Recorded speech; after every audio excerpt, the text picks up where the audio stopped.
The year was 2641. Humanity had reached the stars, not just as explorers, but as leaders. After joining the Galactic Council nearly 100 years ago, Earth had grown stronger than anyone expected.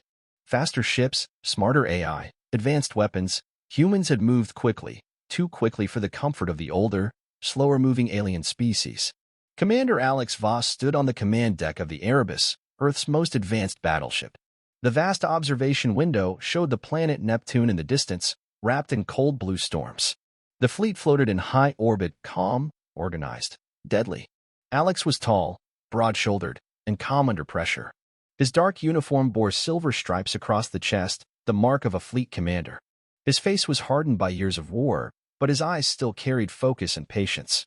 He had led Earth's fleets during border skirmishes with pirate bands, but he hoped the days of war were behind them. He believed in the Council, even if he didn't fully trust it. At that moment, his second-in-command, Lieutenant Mirachan, approached. "Sir," she said, handing him a data slate. "Message from Eris Prime. Our diplomats have arrived safely. Talks begin tomorrow." Alex took the slate, glanced over it, and gave a short nod. "Good. Maybe we can calm things down before they heat up." There had been tension in recent months. Rumors of secret council meetings without Earth present. Trade routes being closed off. Delays in joint defense projects. Earth's growing strength had started to make the older council members uneasy. Alex looked back out at the stars. "Do you believe they actually want peace, Lieutenant?" Mira hesitated. "They want peace. Just not with equals." Alex didn't reply, but he didn't need to. She was right. Later that night, alone in his quarters, Alex reviewed the day's reports. Patrols had reported unusual energy spikes near Uranus, but nothing conclusive. A few ships had lost contact for short periods, explained as solar interference. Too many little things. Too many excuses. Then his console beeped.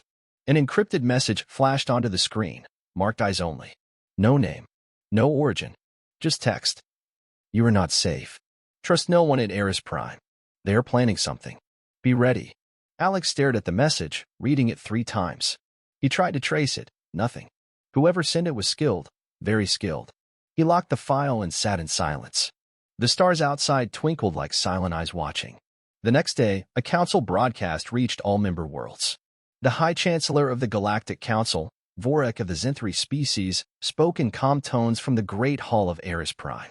"Peace is our mission. Unity is our strength. We thank Earth for its contributions and trust this new round of diplomacy will further bind us together." Alex watched the speech from the war room. His officers stood behind him, silent. "Do you trust him?" Mira asked. "No," Alex said flatly. "But we'll play along until we don't." A warning light blinked on the console. Another patrol ship gone dark. Alex turned to the comm officer.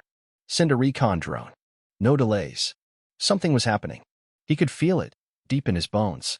This wasn't just politics. This wasn't just tension. This was something far worse. Far closer. And it was coming. Commander Alex Voss stood on the bridge of the Erebus, eyes locked on the tactical screen. Neptune's icy glow painted the room in cold blue light. Patrols were late checking in. One ship, Dagger 6, had vanished from sensors hours ago. Another had reported a strange pulse before going silent. Something was wrong. Alex turned to Lieutenant Mirachan. "Any word from Dagger 6? "Still nothing, sir." Last transmission was static, then dead silence. Alex's jaw tightened. "Bring the fleet to alert status. Full combat readiness." Quietly, without sounding alarms, Mira tapped commands. Across the Erebus and throughout the Vanguard fleet orbiting Neptune, crews began moving faster. Shields came online. Weapon systems charged quietly. Fighters rolled out from launch bays and hovered near hangars, ready but unnoticed by civilians. This wasn't a drill. Alex didn't believe in coincidence, not in space, not during tense diplomacy, and not after that anonymous warning. Suddenly, a blinding flash lit up the left side of the bridge. "Explosion near Titan Outpost." Mira shouted. "Confirmed. Direct hit. Incoming vessels, multiple signatures, unknown ID codes." The main screen lit up with dozens of red blips, ships dropping out of warp, appearing without warning. No council transponders. No hails. No flags. Just weapons. The first missile hit the Erebus's shield wall like a thunderclap. The ship rocked violently. Lights flickered. Systems auto-compensated, but the damage was real. "All hands, battle stations." Alex roared. Mira, broadcast emergency code. Hostile contact. This is not a drill. She did. Across the fleet, alarms rang. Fighters launched. Cruisers shifted into defensive positions. Laser batteries opened fire. The enemy was fast and precise. Alex watched as two Earth destroyers, Vigilant and Razorclaw, were cut apart by coordinated plasma strikes. There was no hesitation. No warning. This isn't pirates, Mira said, gripping the edge of her console. Alex's face was cold. No. It's the Council. His words hit like another explosion. He was sure of it. The weapon signatures, the tactics, they were too advanced. These were Council warships with their transponders turned off, attacking Earth's fleet, unprovoked. Just like the message warned. Alex turned to the comms officer. Give me Earth command. Now. Sir, comms are jammed. Of course they were. They'd planned this attack well. Deploy the Black Beacon, Alex ordered. The Black Beacon was a one-way emergency transmitter, encrypted, shielded, designed to cut through any interference and send a message back to Earth. It was a last resort. Done, Mira confirmed. It's transmitting. A shockwave rocked the Erebus again.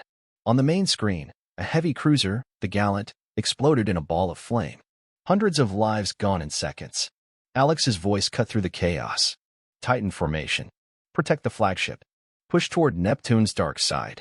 We use the planet for cover. His commands were crisp, fast, and confident. Even in panic, the crew trusted him.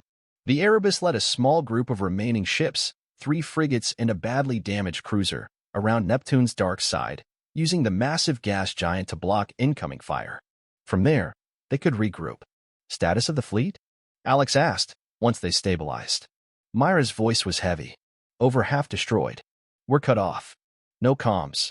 No reinforcements. Alex stared at the damage report. Dozens of ships, gone. Hundreds, maybe thousands dead. The Vanguard fleet, Earth's pride, was in ruins. He clenched his fists. They wanted a quick kill. One strike to wipe us out before Earth even knew. But we survived, Mira said. Yes, Alex answered. And now they'll regret it. He opened a secure channel to the remaining ships. This is Commander Alex Voss.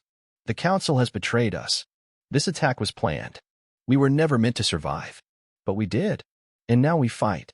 His voice rang out across the battered fleet. We don't retreat. We strike back.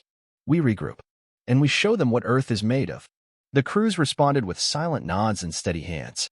No cheers. No celebrations. Just quiet anger and renewed focus.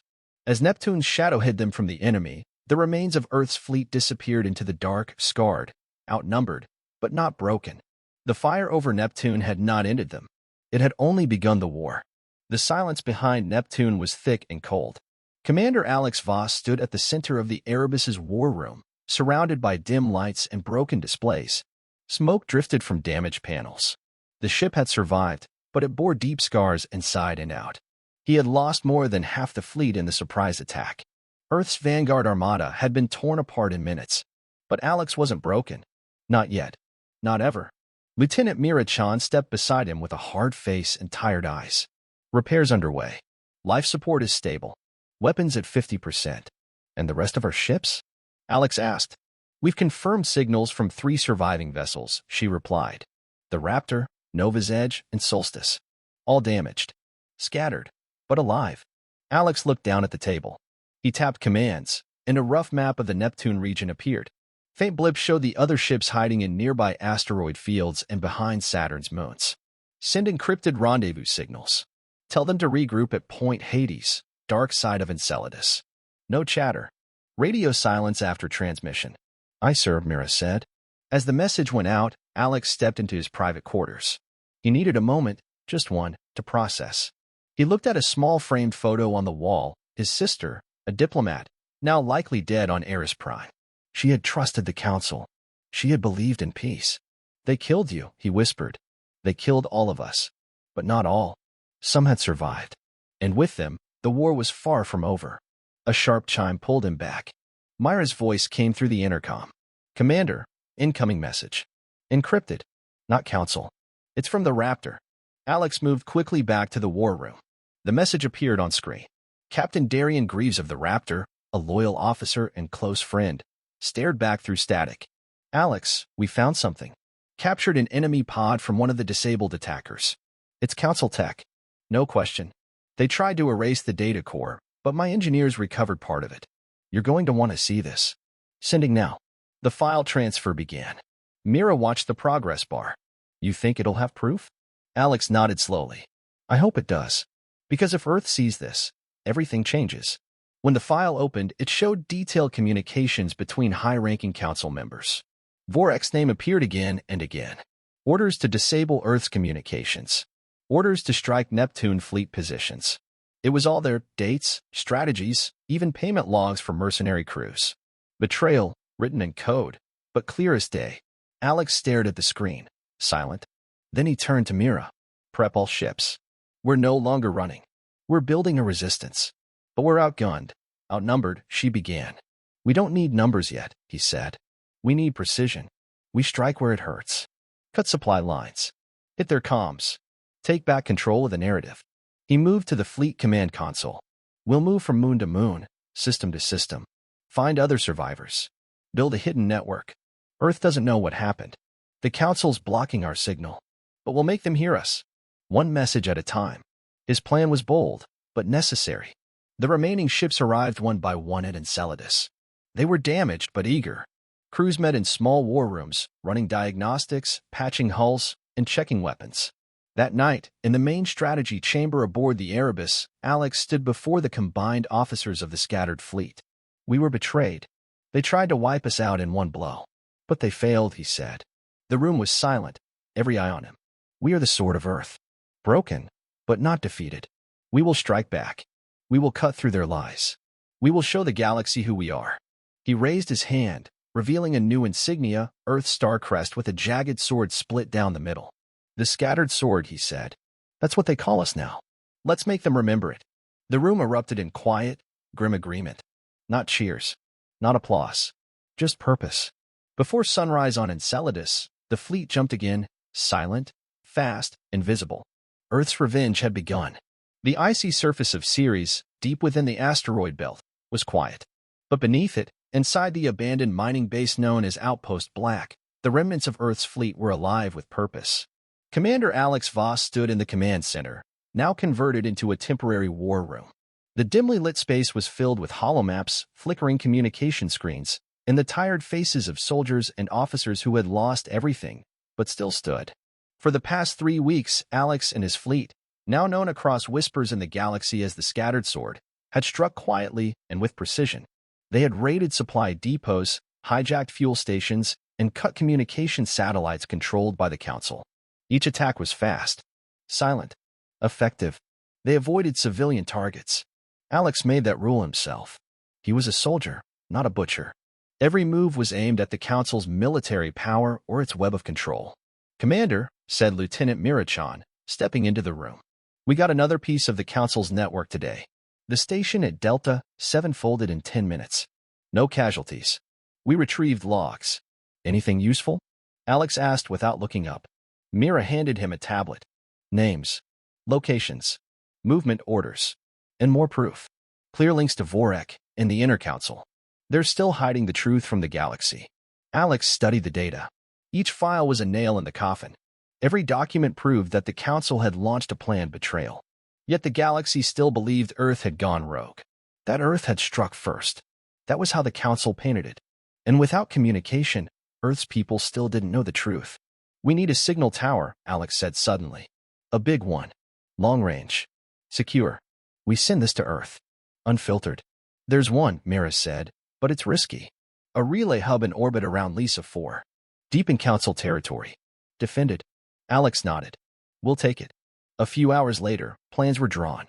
3 ships, Erebus, Raptor, and Nova's Edge, would jump to Lisa 4, strike hard, and hold the relay station long enough to upload all the evidence. Once the message reached Earth, the war would change. Earth would rise. And the Council would lose control of the narrative. The mission began under cover of a solar flare timed to jam sensors. The fleet exited warp near Lisa 4, weapons hot. As expected, resistance came fast. 2 Council destroyers met them in orbit. Alex gave the order. Target engines. Disable. Do not destroy unless fired upon. His team obeyed. The Raptor danced through enemy fire, landing precise shots on enemy drives. 1 ship went dark. The other fled. Alex led the boarding party onto the relay station. Inside, they found minimal resistance. The guards were confused, caught between orders and questions. "Why are you attacking?" one of them asked before being disarmed. "We're not attacking," Alex said coldly. "We're exposing the truth." Mira plugged into the core. Uploading now. Message is live in 30 seconds. Alex turned on the holocom and began recording. His voice was steady, firm, controlled. "This is Commander Alex Voss. I speak on behalf of Earth's fleet. The Council betrayed us. They launched a surprise attack on Neptune and destroyed our ships without warning or cause. We have recovered proof. It is attached to this transmission. I ask every world that still believes in truth to look at the facts. Earth did not start this war, but we will finish it." The transmission ended. The data was sent. Then alarms. "Multiple Council warships incoming." Mira shouted. 10. No, 12. "We won't hold." Alex made the call. "Evacuate. Leave the station. We've done what we came for." They jumped just as enemy fire rained down on the relay. The station burned behind them, but it didn't matter. The truth was out. Back at Outpost Black, Alex stood again before his officers. Faces lit by holoscreens now showed the message spreading. Earth had received it. Civilian networks had picked it up. People were asking questions. Protests had started on neutral worlds. Even within the Council, voices were cracking. But something else caught Myra's attention. "Alex, there's chatter on Council channels. Vorek is calling an emergency session. Full security lockdown. And he's requesting reinforcements at Eris Prime." Alex's eyes narrowed. He knows the galaxy is waking up, and now he's preparing for the final move. The officers in the room all turned to him. "What do we do now, Commander?" Alex looked out through the reinforced window at the stars. "We end it. We strike at Eris Prime. No more running. No more hiding." He turned to the fleet display and pointed to the heart of Council space. "We go for the head." The stars over Eris Prime glowed peacefully, hiding the storm that was coming. From deep space, Earth's fleet emerged, silent and organized, cutting through the void like a blade. No warning. No diplomacy. No signals. Commander Alex Voss stood on the bridge of the Erebus, his eyes fixed on the planet below. Eris Prime, home of the Galactic Council, was a jewel of civilization. Towering cities, floating transport hubs, and sprawling defense rings wrapped around the world like armor. But that armor was about to be tested. "Fleet holding formation," Lieutenant Mira Chan reported. Her voice was steady, but beneath it was the tension they all carried. Enemy forces rising from the planet. 38 ships. Defense grid active. "Target only military installations and warships," Alex ordered. "We don't touch civilian zones. No matter what happens." "Yes, Commander." Alex turned to his crew. "This is the final move. We send a message not just to the Council, but to every world watching. We don't fight to conquer. We fight to end this war." The message had reached Earth.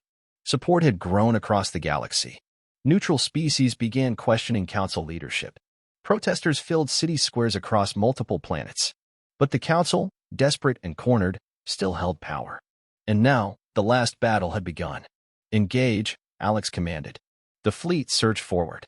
Earth ships led with speed and precision, launching pulse torpedoes and plasma bursts. Council defense ships rose to meet them. Red beams cut across black space. Explosions lit up the sky like shattered stars. The Nova's Edge took a hard hit to the bow, but kept flying.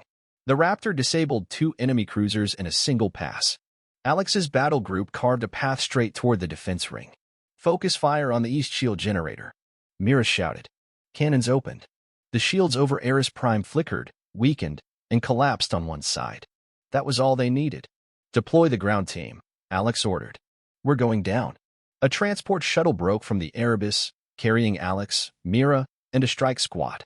They descended through thick anti-air fire. Missiles whizzed by. One clipped the side of the shuttle, but the pilot kept control. The sky above Eris Prime burned with battle, metal raining like fire. They landed hard near the Council Hall, a towering white spire surrounded by energy domes and guard units. "Move," Alex shouted as the squad disembarked. They pushed forward, clearing a path through elite Council guards. Resistance was fierce, but Alex fought with brutal precision. Every step was earned. Inside the Council Hall, alarms echoed through golden halls. The building shook under distant impacts. Vorek was waiting. In the Grand Chamber, he stood at the center platform, guarded by armored elites. The other Council members had either fled or were hiding. So you made it, Commander Voss, Vorek said, his voice calm, like nothing had happened. You bring war to the heart of peace. The galaxy will see you for what you are. No, Alex said, stepping forward. They already saw what you are. And they've seen enough. You think this ends with a speech and a few battles? Vorek scoffed. I did what was necessary. Earth was growing too fast. You would have taken everything.